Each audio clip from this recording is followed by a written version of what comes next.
আসসালামু আলাইকুম, সুপ্রভাত। বৃষ্টি দেখে বাদাম খেতে ইচ্ছে করলো, তাই কিছু বাদাম ছিল, এটা ভেজে নিচ্ছি খুব সকালে চায়ের সাথে। অনেকটা সময় নিয়ে খাওয়া যাবে। কেমন আছেন আপনারা? আশা করি ভালো আছেন। আলহামদুলিল্লাহ, আমিও ভালো আছি। এটা ছিল আমার সকালের নাস্তা, ডিম ভাজা দিয়ে ভুনা খিচুড়ি, সাথে লেবু,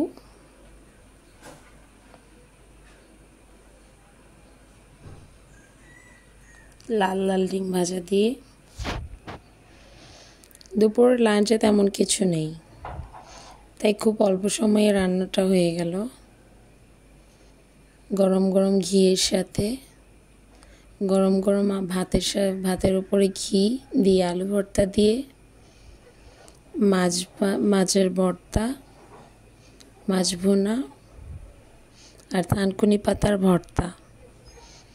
এটা খুব হেলদি, পেটের জন্য শারীরিকভাবে অনেক উপকার করে। আমার খুব পছন্দের ভর্তা, বাট এটা সবসময় পাওয়া যায় না। ছাদের মধ্যে অল্প একটু পেয়েছি, এটাই নিয়ে এসে ভর্তা করেছি। গরম ভাতে ঘিয়ের সাথে ভর্তা মাখিয়ে খাচ্ছি।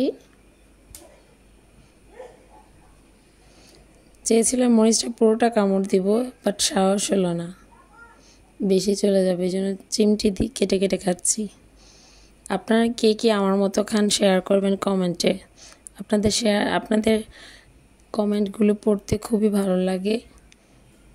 ভালো মন্দ সব কিছুই জানাবেন আপন মনে করে। বিকেল হয়ে গেছে, সময় কাটানো যাক এক কাপ চায়ের সাথে।